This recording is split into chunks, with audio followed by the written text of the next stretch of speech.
My name is Alara Novak, and I'm a violinist living in Prague. I'm 35 years old. Music isn't just my job, it's the very essence of my life.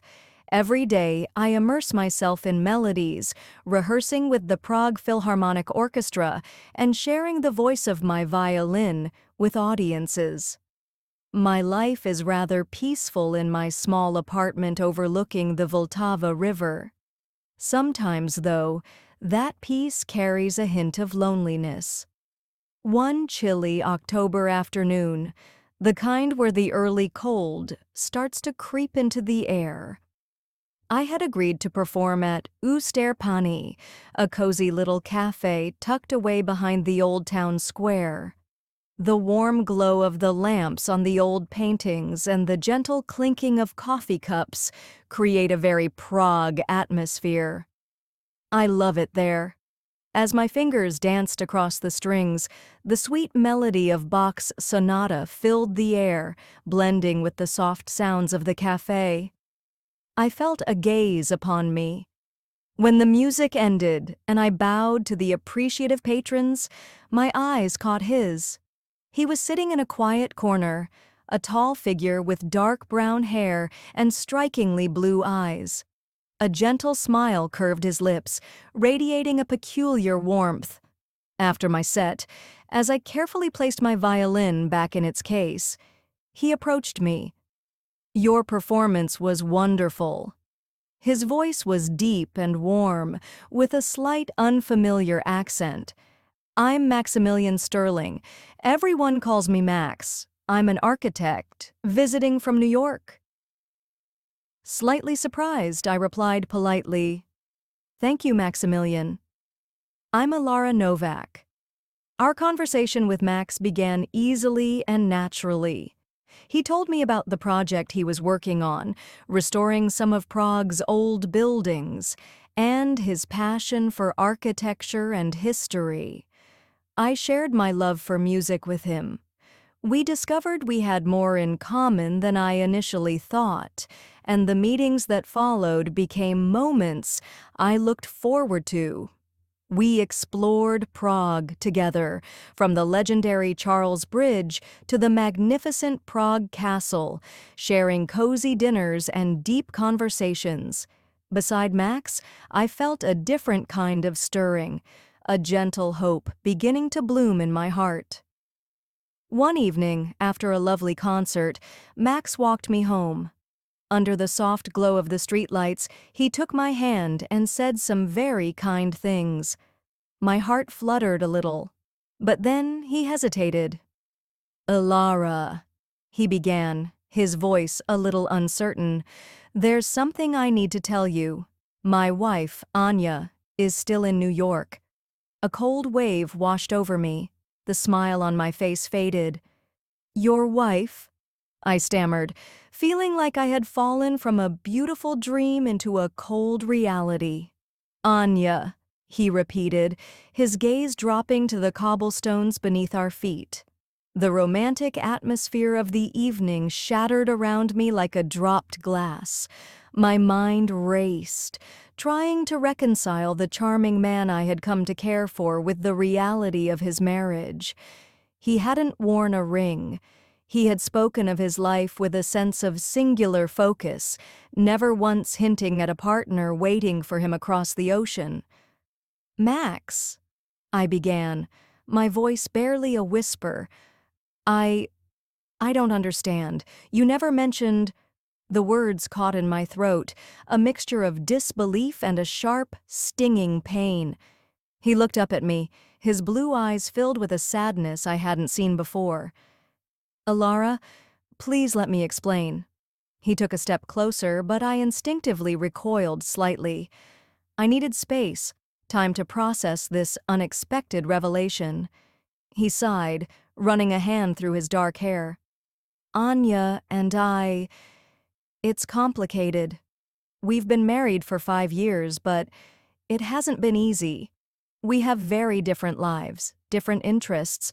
We've grown apart, Alara. We haven't truly connected in a long time." His voice was low, almost a confession. Coming to Prague, it was a chance for me to focus on something new, something I'm passionate about.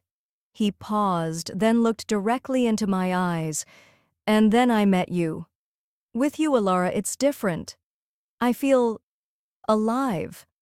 You understand me, my passion for beauty, for art, talking to you, spending time with you. It makes me happy in a way I haven't been in years. His words were a balm to a part of me that had started to care deeply for him, but they also felt like a dangerous justification. I wanted to believe him, to cling to the connection we had forged, but the reality of his marriage hung heavy in the air between us. I walked back to my apartment in a daze. The familiar comfort of my small space offered little solace tonight. The image of Max, his warm smile, his attentive gaze, kept flashing through my mind, now tainted by the knowledge of Anya. Had our laughter been a lie? Had his compliments been disingenuous? I replayed our conversations, searching for any hint, any sign that he was already committed. There had been none. He had spoken of his work, his travels, his family back in the States, but Anya had been conspicuously absent from his narrative. Was it an intentional omission? A deliberate deception? A wave of hurt washed over me, followed by a sharp pang of anger. How could he have let this happen?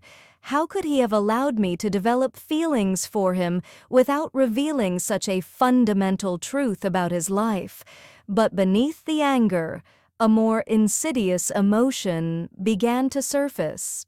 A reluctant understanding of his loneliness. His words about his unhappy marriage resonated with a part of me that knew what it was like to long for connection. Yet that understanding felt like a betrayal of my own values. I had never wanted to be the other woman, the cause of someone else's pain. Sleep offered no escape. My thoughts churned, a relentless cycle of confusion and conflicting emotions. Was his affection for me genuine, or was I simply a temporary distraction, a pleasant escape from an unhappy home life? The questions echoed in the silence of my apartment, offering no easy answers. The next day at the orchestra felt surreal. Every note I played seemed to carry a weight of uncertainty. During the break, I found Sophia, my dear friend and the orchestra's principal cellist. Sophia has always been a voice of reason and unwavering honesty in my life. I knew I needed to confide in her. Over a cup of lukewarm coffee in the canteen, I recounted the whirlwind romance with Max and the devastating revelation about his marriage. Sophia listened intently, her brow furrowed with concern. When I finished, her response was direct and unwavering. "Alara," she said, her voice gentle but firm, "you deserve someone who can give you their whole heart, their whole life. Don't settle for stolen moments and hidden affections. You are a talented, beautiful woman with so much to offer. Why would you compromise your own happiness for someone who isn't fully available?" Her words hit me with the force of truth. Sophia's straightforwardness cut through the fog of my conflicted emotions. She was right. I deserved more than this complicated situation. I deserved someone who could be completely mine, without any shadows of the past lingering between us. Her honesty, though difficult to hear, began to solidify a resolve within me. I knew what I had to do. The days that followed Max's revelation were a blur of conflicting emotions. I felt a constant ache in my chest, a hollow emptiness where his presence used to be. Yet, beneath the sadness, a flicker of resolve began to grow. Sophia's words echoed in my mind, reminding me of my own worth. I couldn't continue in a situation that felt fundamentally wrong. a situation built on a foundation of unspoken truths. I knew I had to talk to Max, to lay my feelings bare and to understand his intentions. I sent him a message, requesting to meet at the café Uster Pani, the place where our connection had begun, and now, perhaps, where it would face its end.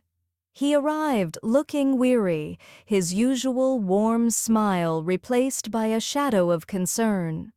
We sat at our usual table by the window, the autumn sunlight casting long shadows across the room. The familiar setting felt heavy with unspoken words. "Max," I began, my voice steadier than I expected, "I've thought a lot about what you told me, about Anya, about us." I paused, taking a deep breath. "I care about you, Max. The connection we share is real, and I won't deny that. But I can't be in this situation. I can't be someone you steal moments with, while your life, your real life, is elsewhere." He listened intently, his gaze fixed on mine. When I finished, he reached across the table, his hand covering mine. His touch, once a source of comfort, now felt fraught with complexity. "Ilara," he said, his voice filled with a raw sincerity, "I understand. You're right, this isn't fair to you, to Anya, to anyone." He sighed, his shoulders slumping slightly. "My marriage to Anya. It hasn't been good for a long time. We've been living separate lives under the same roof. Meeting you, it opened my eyes to what I was missing, to the possibility of real connection again. But," I interjected gently, "that doesn't change the fact that you are married, Max. You need to decide what you truly want. If you're unhappy with Anya, you need to address that, honestly and directly. But I can't be the reason for that decision, and I certainly can't be the one waiting in the wings." The week that followed our conversation felt like a quiet storm within me. The absence of Max's messages and calls was a constant reminder of the chasm that had opened between us. There were moments when I longed to reach out, to hear his voice, to believe in the promises he had hinted at. But then Sophia's words would resurface, grounding me in the reality of the situation. I threw myself into my music, the familiar melodies offering a strange kind of solace. The demanding schedule of rehearsals and performances provided a much-needed distraction, a space where I could lose myself in the beauty of the compositions. Yet even within the grand harmonies, a melancholic undertone persisted.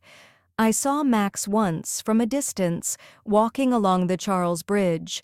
He looked lost in thought. His usual buoyant energy dimmed.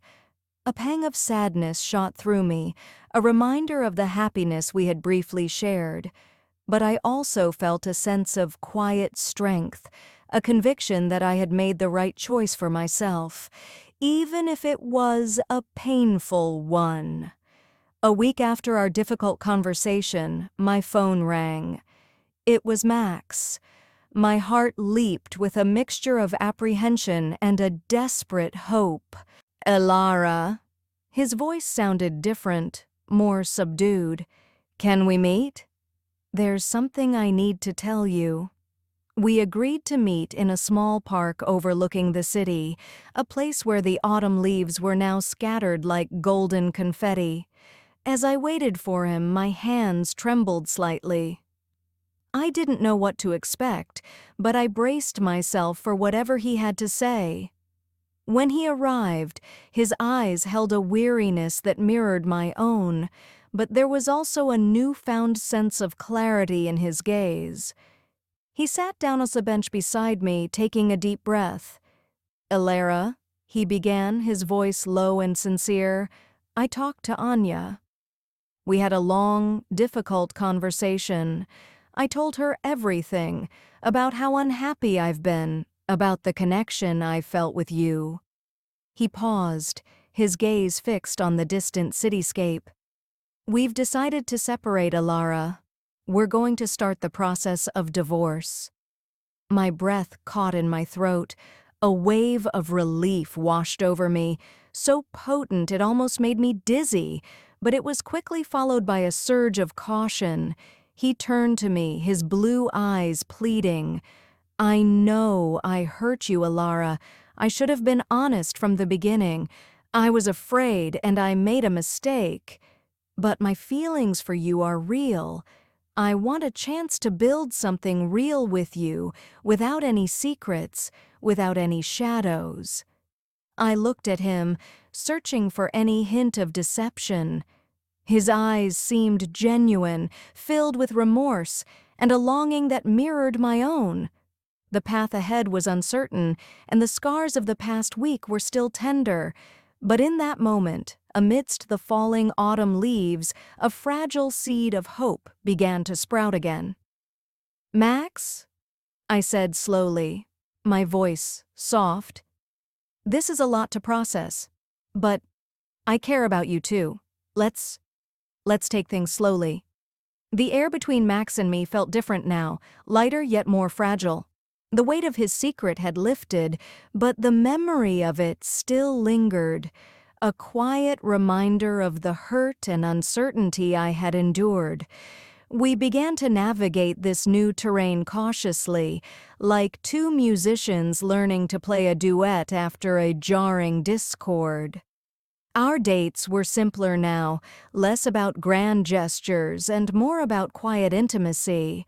We revisited the café Usterpani, not with the initial rush of excitement, but with a sense of shared history and a tentative hope for the future.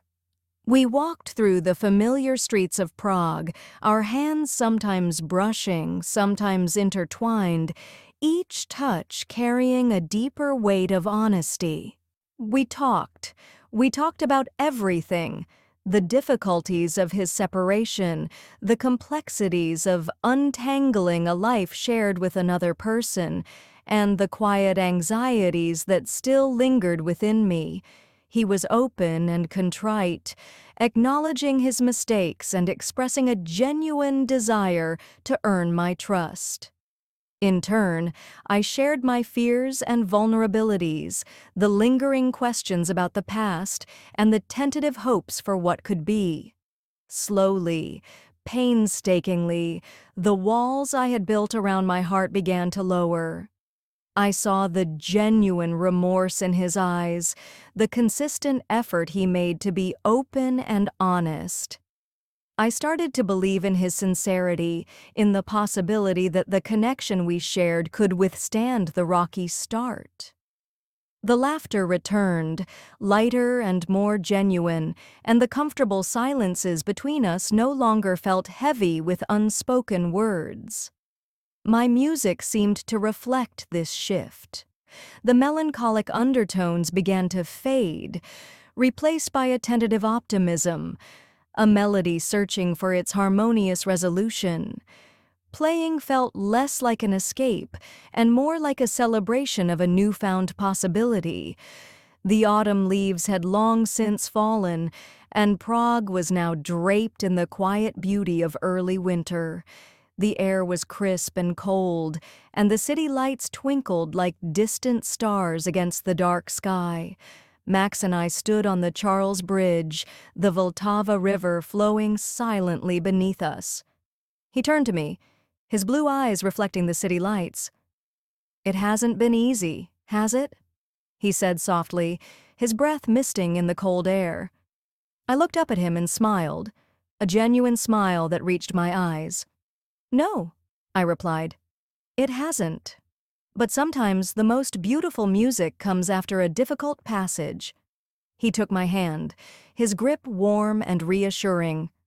"I hope," he said, his gaze earnest, "that our symphony is just beginning, Alara. A new movement, played with honesty and trust." I leaned my head on his shoulder, feeling a sense of peace I hadn't felt in a long time. The future was still uncertain, the echoes of the past still present, But standing there, under the winter sky of Prague, with Max beside me, I allowed myself to believe in the possibility of a harmonious resolution, a love story that had weathered a storm and was now finding its own beautiful rhythm. The final notes of our symphony were yet to be written, but for the first time I felt a quiet confidence in the melody we were creating together.